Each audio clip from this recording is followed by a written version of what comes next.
किसी ने बड़े कमाल की बात कही है कि अपने जीवन को ऊपर वाले को सौंप दो, क्योंकि आप जीवन भर में जो कर सकते हैं उतना तो वो एक पल में कर सकता है। महाभारत के युद्ध के प्रारंभ होने से पहले युद्ध भूमि को तैयार किया जा रहा था। कुरुक्षेत्र की भूमि को समतल बनाया जा रहा था, पेड़ों को हटाया जा रहा था। उस युद्ध भूमि का मुआयना करने के लिए एक दिन पहले निरीक्षण करने के लिए भगवान श्री कृष्ण और उनके मित्र धनुर्धर अर्जुन पहुंचे। वो मुआयना कर रहे थे, देख रहे थे तैयारी किस तरीके से चल रही है। भी एक चिड़िया उड़ती उड़ती आई और भगवान श्री कृष्ण के पास आकर के बोली कि भगवान, मुझसे क्या गलती हो गई, मेरी दुनिया आपने उजाड़ दी। यहाँ युद्ध भूमि को तैयार किया जा रहा है, पेड़ों को गिराया जा रहा है।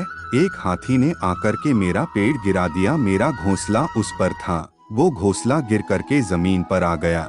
उसमें नन्हे नन्हे बच्चे हैं। हमारी जान बचा लीजिए भगवान, अब सब कुछ आपके हवाले है। भगवान श्री कृष्ण ने कहा कि मैं इसमें क्या कर सकता हूँ, मैं तुम्हारी मदद नहीं कर सकता। यह तो नियति का पहिया है, समय का पहिया घूमता चला जाता है, इसमें मैं क्या कर सकता हूँ बताओ। वो चिड़िया रुआंसी होकर के बोली कि भगवान, मुझे बस एक इजाजत दे दीजिए। भगवान ने कहा कि बोलो, क्या पूछना है, क्या इजाजत चाहिए। तो उस चिड़िया ने कहा कि भगवान, मैं आप पर विश्वास तो कर सकती हूँ ना। भगवान ने हामी भरी। अगले दिन युद्ध शुरू हुआ और युद्ध की शुरुआत से पहले भगवान श्री कृष्ण ने अपने दोस्त अर्जुन से कहा, अपने मित्र से कहा कि मुझे अपना धनुष और एक तीर दे दो, एक बाण दे दो। अर्जुन ने अपना धनुष सौंपने से पहले पूछा कि केशव, आपने तो प्रतिज्ञा ली थी कि आप शस्त्र नहीं उठाएंगे, क्योंकि अर्जुन की भगवान को शस्त्र क्यों उठाना पड़ रहा है, ऐसा क्या हो गया। तो भगवान श्री कृष्ण ने कहा कि उस सामने हाथी देख रहे हो, उस हाथी ने उस चिड़िया का घोंसला गिराया, उस पेड़ को नष्ट कर दिया जिस पर उस चिड़िया का घोंसला था।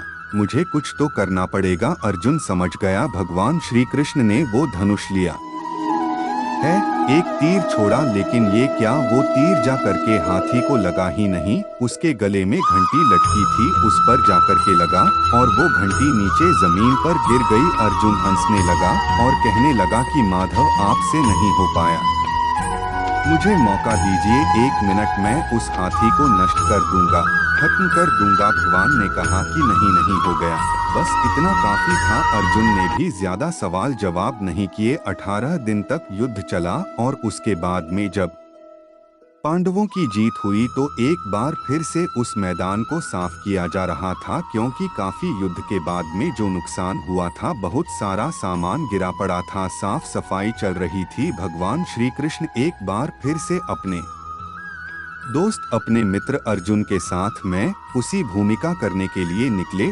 और अर्जुन से कहा कि एक काम कीजिए, मेरे रथ से उतरिए और जाकर के नीचे वो जो घंटी रखी है उसको हटा दीजिएगा। अर्जुन चौंक गया कि हमने युद्ध जीत लिया है, हम इतने महान बन चुके हैं और यह मुझे एक घंटी उठाने के लिए युद्ध भूमि की साफ सफाई करने के लिए कह रहे हैं।